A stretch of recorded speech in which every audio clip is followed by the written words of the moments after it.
一杯咖啡，香气四溢，提神醒脑，是无数现代人开启一天的仪式。据统计，台湾人每年喝掉的咖啡杯数已经超过28亿杯，相当于每人每年喝下将近120杯。在中国大陆，咖啡市场的规模更是以每年 20% 以上的速度在飙升，年轻一辈几乎人手一杯。咖啡这个来自伊索比亚高原的小小浆果，已经征服了整个东亚的舌头。从早晨的办公桌，下午的会议室，到深夜加班的书房，那一缕缕飘散的咖啡香，陪我们度过无数个忙碌的时刻。可是你知道吗？并不是每一杯咖啡都对身体有益。事实上，医学界这几年陆续发布的研究结果，给爱喝咖啡的朋友泼了一盆冷水。瑞典查尔默斯工业大学在2019年发表的长期追踪研究指出，喝对的咖啡可以让人罹患第2型糖尿病的风险降低60%，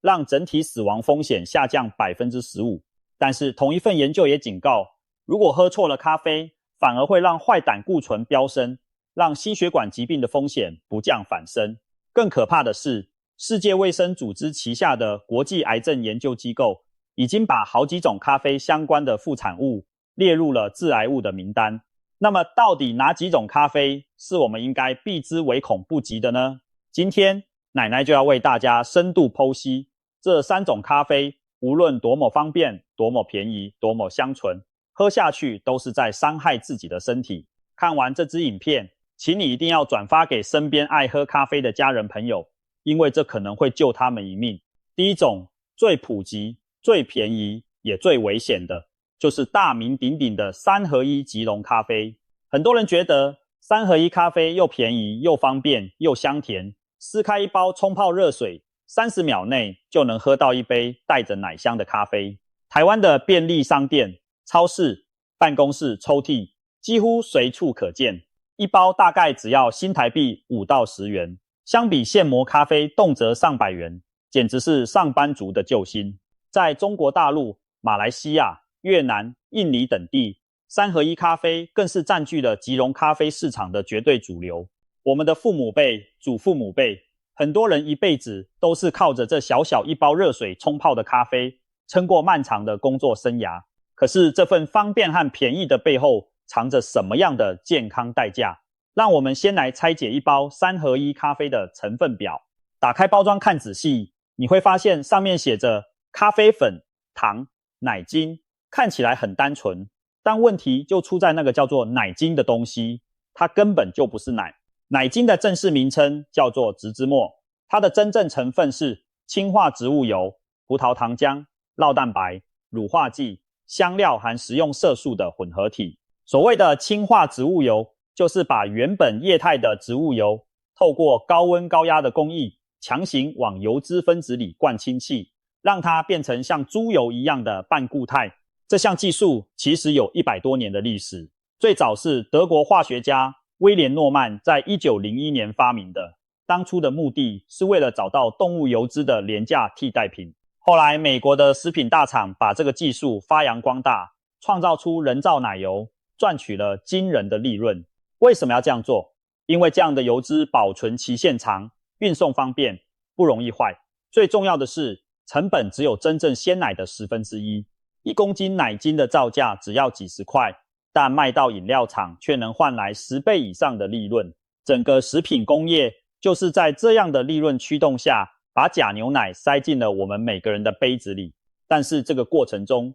会产生一种叫做反式脂肪的东西。反式脂肪在营养学上有个外号，叫做杀熟脂肪。为什么这么可怕？因为它有2个致命的特性。第一，它会让血液中的坏胆固醇，也就是低密度脂蛋白浓度上升。第二，它会同时让好胆固醇，也就是高密度脂蛋白浓度下降。一升一降之间，你的血管壁就开始一点一点堆积脂肪斑块，几年下来，动脉硬化、心肌梗塞、脑中风的风险全部找上门。哈佛大学公卫学院的长期研究估算过，每天摄取相当于热量 2% 的反式脂肪，冠心病风险就会上升高达 23%。 更可怕的是，反式脂肪不只伤心血管，它还会干扰人体必需脂肪酸的代谢，引发慢性发炎，破坏细胞膜的完整性，甚至影响大脑神经元的功能。荷兰和美国的研究都发现，反式脂肪摄取量高的人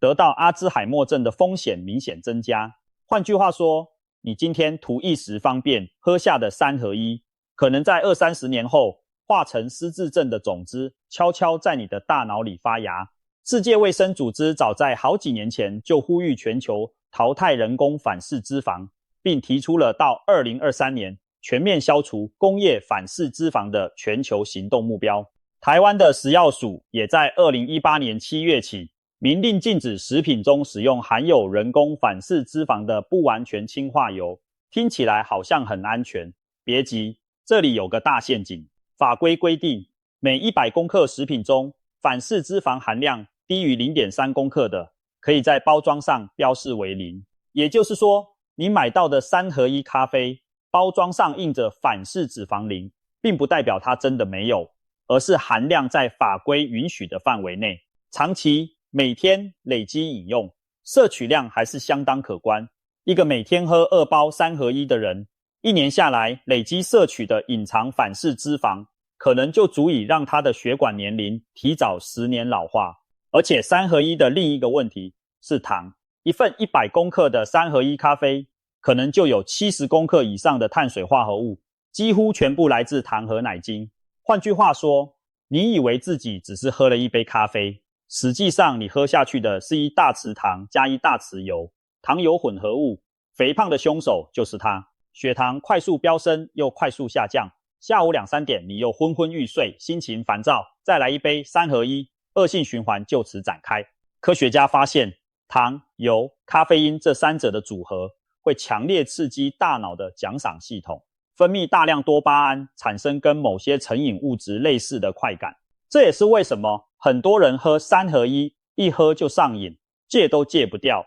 那不是你的意志力薄弱，而是食品工业精心设计过的成瘾配方正在劫持你的大脑。奶奶在这里分享一个真实的案例。台湾一位营养师曾经分享，他有一位30多岁的女性患者，每天早上、下午各喝2包3合1咖啡，觉得这样比手摇饮健康。结果1年下来，体重暴增10公斤，抽血一验，胆固醇、三酸甘油酯、血糖通通破表，肝功能指数也亮红灯。营养师问他平常还吃些什么，他说自己吃得很清淡，几乎不碰油炸物。最后追究下来，元凶就是那一天4包，1年将近1500包的3合1咖啡。所以朋友们，那一包看似无害的小袋子，累积起来的破坏力远远超出你的想象。更值得警惕的是另一种变形，那就是马来西亚白咖啡。很多人迷信白咖啡比一般3合1健康，事实上恰恰相反。白咖啡的传统制法是用人造奶油加糖，在高温下反复翻炒咖啡豆，这个过程跟氢化植物油的副作用相差无几。而市售即溶，白咖啡为了和一般3合1拉开差异，往往加入更多的植脂末和糖，对身体的危害甚至比普通3合1更大。那些香甜滑顺，号称南洋风味，号称丝滑入口的白咖啡，每一口都是糖油的盛宴。所以下次再看到那些包装精美，号称马来西亚风味的白咖啡，请你三思。另外还有一个必须点名的，就是市面上各种瓶装咖啡饮料、罐装咖啡、超商卖的拿铁调味乳，打开成分表你会吓一跳，几乎100%都添加了植脂末、糖浆、香料、乳化剂。一瓶400毫升的瓶装拿铁可能就含有30到40公克的糖，相当于10颗方糖，喝下去一瓶，你一整天的糖摄取量就已经超标。这种饮料，奶奶恳求大家能不喝就不喝。第二种要避免的咖啡是发霉、保存不当、长时间放置的咖啡豆或咖啡粉。这个问题可能比你想象的更普遍、更可怕。咖啡豆从产地到你家的咖啡杯，要经过采收、日晒或水洗处理、运输、烘焙、储存好几个环节。在这每一个环节，只要温度、湿度、通风条件控制不好，咖啡豆表面就会悄悄滋生一种看不见的敌人，那就是霉菌。特别是日晒处理法的咖啡豆，因为直接摊在阳光下自然干燥，过程中如果遇到突如其来的下雨、夜间截入，堆放过密通风不良，霉菌就会趁虚而入，而霉菌会分泌一种代谢产物，叫做赭曲毒素 A， 英文缩写是 OTA。 这个东西被世界卫生组织列为2B 类，可能致癌物，毒性极强，是一种无色无味，肉眼根本看不见的小分子。产生它的霉菌主要有3种：赭曲霉菌、炭黑曲霉菌、油胞青霉菌，全部都喜欢温暖潮湿的环境。赭曲毒素 A 最早是在1965年由南非的科学家从霉变的玉米中发现的，后来陆陆续续在咖啡、可可、葡萄干、坚果、香料、红曲甚至婴儿食品中都被检出，是当代食品安全的头号隐忧之一。它的危害有多大？短期大量摄取可能引起急性肾衰竭、肾小管细胞大量坏死、水肿、腹水、肺水肿，严重时甚至会致命。长期低剂量暴露会抑制免疫功能，致畸胎，增加肝癌与肾脏癌的风险。更诡异的是，赭曲毒素 A 是已知最顽强的食品毒素之一，连动物实验都显示它会在哺乳动物的肾脏和肝脏组织里持续累积，半衰期长达数十天。也就是说，你今天喝下去的毒素，下个月可能还待在你的肾脏里，继续伤害你的细胞。欧洲的研究团队曾经追踪过一个案例，在巴尔干半岛曾经有一种神秘的地方性肾病，叫做巴尔干肾病。当地居民肾衰竭和泌尿道肿瘤的发病率异常的高。科学家经过几十年的调查，最后锁定的元凶之一就是当地谷物和食品中长期受到赭曲毒素 A 污染。也就是说，这个毒素在现实世界已经有夺走人命的记录。更可怕的是，台湾的气候简直就是霉菌的天堂，高温、高湿、季风带来大量水汽。当环境温度落在摄氏20到25度之间时，霉菌会大量繁殖并产生赭曲毒素。住在板桥、新庄、三重这种台北盆地周边，或是雨量丰沛的宜兰、花莲，潮湿情况更严重。2015年的一份研究显示，咖啡生豆只要在湿度 60% 的环境下被赭曲霉菌污染后储存19天，毒素含量就能从0飙升到400个 ppb 以上。这是一个非常惊人的速度。很多人以为烘焙过的咖啡豆就安全了，错。科学家测试发现，赭曲毒素 A 非常顽强，必须加热到摄氏198度以上，并且持续维持5分钟，才能裂解掉 70%。但是一般咖啡豆的烘焙温度大概在190到260度之间，时间也不一定够长，所以瑕疵的原料豆烘焙后仍然可能残留毒素。而且烘焙后的咖啡豆如果保存不当，霉菌会再次滋生，毒素又从零开始累积。2023年台湾食药署的监测中，曾经就抽验到花生贡糖检出赭曲毒素 A 超标的案例。早在2004年初，台湾、南韩、东南亚地区还曾经发生大量狗狗肾衰竭的事件。调查后发现，元凶就是宠物干粮中超标的赭曲毒素 A。当时数千只狗狗在短短几个月内肾脏瞬间衰竭死亡，主人在兽医院抱着爱犬的遗体痛哭流涕，连狗都会中毒到肾衰竭，更何况是长期喝咖啡的人类。这件事在当年震惊了整个东亚的饲料和食品工业。欧盟对赭曲毒素 A 的管制有多严格？欧盟食品安全局规定，焙炒咖啡豆中赭曲毒素 A 的含量上限是每公斤5个微克，即溶咖啡更严格，是每公斤10个微克。台湾的卫福部也跟着定出类似的标准。但问题是，很多小型咖啡商、自烘豆铺、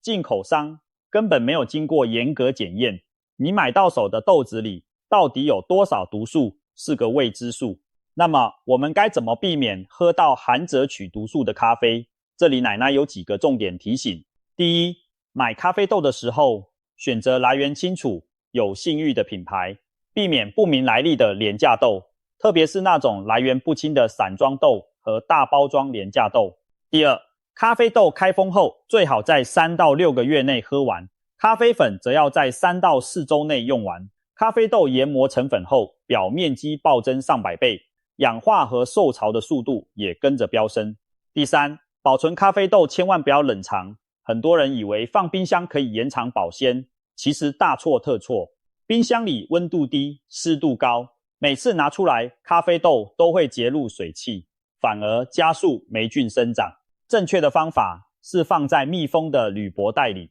存放在摄氏16到20度的阴凉处，避光、避潮、避氧。第四，已经开始冒油、有焦油味、有霉味的咖啡豆，请立刻丢掉，不要舍不得。第五，买豆的时候尽量买小包装，买新鲜烘焙的，看清楚烘焙日期，超过3个月的库存豆能不买就不买。特别要提醒的是台湾的朋友，因为我们本来就住在高湿度的环境里，咖啡豆受潮的速度比欧美快很多。你可能上个月买回来的咖啡豆，这个月再打开就已经悄悄发霉了。那种微微的霉味，泡出来的咖啡你或许还喝不出来，但毒素已经默默进入你的肾脏，正在一点一滴的累积伤害。所以说，那些便宜大份、号称量大实惠的家庭号咖啡豆，反而是最大的健康陷阱，因为你根本来不及在它发霉之前喝完。第三种要远离的咖啡是过度烘焙、烧焦的生焙咖啡。这个问题2018年曾经震惊全球。当时美国洛杉矶法院做出一项裁决，要求星巴克以及加州境内所有咖啡店必须在贩售的咖啡产品上标示癌症警语。为什么？因为加州的非营利组织毒物教育与研究咨询委员会起诉这些业者，指控他们贩售的咖啡中含有高浓度的致癌物质丙烯酰胺。这项判决一出，全世界的咖啡爱好者都惊呆了。咖啡这个被视为养生饮品的东西，居然要被贴上癌症警语。事情要从2002年说起。当年瑞典斯德哥尔摩大学的科学家在偶然的实验中发现，许多高温加工的淀粉类食品中含有一种叫做丙烯酰胺的化学物质。消息一出，全球食品安全机构陷入恐慌，因为这种物质早就被证实在动物实验中会引发癌症。后续的研究更发现，咖啡、洋芋片、薯条、烤面包、饼干、油条，这些我们天天吃的食物里都默默藏着丙烯酰胺。什么是丙烯酰胺？它是世界卫生组织列为的2A 致癌物，也就是对人类很可能致癌的物质等级比赭曲毒素 A 还要再高一级。它怎么产生的？当食物中的还原糖，例如葡萄糖、果糖和某些氨基酸，主要是天门冬酰胺，在高温的环境下相遇，就会发生所谓的梅纳反应，产生迷人的焦香风味，但也同时生成丙烯酰胺这个副产品。梅纳反应是法国化学家路易卡米尔梅纳在1912年发现的，正是他创造了烤肉的焦香、咖啡的甘苦、面包的金黄，但也同时带来了丙烯酰胺这个不速之客。咖啡豆里头大概有 40% 的成分是淀粉，烘焙温度只要超过摄氏200度，就会启动这个梅纳反应。烘焙的越深，时间越长，颜色越黑，丙烯酰胺的含量就越高。所以那些看起来油亮油亮、颜色像黑炭一样的深度烘焙咖啡豆，喝起来虽然苦的有层次，香的有韵味，但里头的丙烯酰胺含量也最惊人。研究显示，生焙咖啡豆的丙烯酰胺含量可以是浅焙的2到3倍，而即溶咖啡因为制成中经过2次以上的高温处理，丙烯酰胺含量往往又比一般现磨咖啡更高。长期摄取大量丙烯酰胺会增加神经系统损伤、生殖毒性以及某些癌症的风险。动物实验中，丙烯酰胺被证实会引发肝癌、肺癌、乳癌、甲状腺癌等。虽然人类流行病学的证据还不能说100%确定，但专家普遍认为能少接触就少接触，毕竟没有人想当实验室里那只被喂食致癌物的白老鼠。更糟糕的是，重烘焙不只是丙烯酰胺增加，咖啡里头原本对身体有益的成分，像是绿原酸这种强效抗氧化物，会在高温下被大量分解掉。研究指出，生焙咖啡的绿原酸含量可能只剩下浅焙的1/3。换句话说，生焙咖啡是好处越来越少，坏处越来越多。喝生焙咖啡等于是把自己的身体当成化学实验场，这值得吗？而且如果你的咖啡豆已经出现焦黑、焦苦、闻起来有烟味，表面油光发亮的状态，那就不是生焙了，那是烧焦。这样的豆子里头，除了丙烯酰胺，还会产生多环芳香烃等其他致癌物，跟烧焦的烤肉是同一个道理。那种苦得让你皱眉的咖啡，喝下去的不是风味，是一杯复合型致癌物鸡尾酒。最后一个让人头痛的事实是，这几年精品咖啡风潮席卷全球，很多咖啡店为了营造强烈的个人风格，刻意把豆子烘到很深很深的程度。因为生焙咖啡口感厚重，苦韵明显，看起来很有大师范，但是这种追求风格的代价是消费者健康的损耗。下次走进咖啡馆，看到那些黑得发亮的豆子，请你心中要有警觉。那么健康的选择是什么？答案是中度烘焙的咖啡豆。浅焙咖啡虽然丙烯酰胺最低，但味道偏酸，不是人人爱。重焙咖啡又把好东西分解掉，中度烘焙刚刚好，既保留了绿原酸、咖啡醇等抗氧化物质，又不会产生过多的有害成分，是最理想的选择。下次去咖啡店买豆子的时候，记得直接跟老板说，请给我中焙的咖啡豆。说到这里，可能很多朋友会问，奶奶，那我到底还能不能喝咖啡？答案当然是可以，而且喝对了。咖啡对身体有非常多的好处。瑞典那份追踪了将近20年的大型研究发现，每天喝1到4杯过滤式咖啡的人，死亡率最低；每天喝2到3杯过滤咖啡的人，第2型糖尿病风险可以降低高达 60%， 而每天喝9杯以上未过滤咖啡的人，死亡率最高。同一种饮料，喝的方法不一样，结果就是天堂和地狱的差别。哈佛大学在2025年发表的长达30年的护理师健康追踪研究也证实，中年女性每天摄取大约315毫克的咖啡因，差不多 1.5 杯大杯咖啡。最有机会达到健康老化的标准，包括认知功能良好、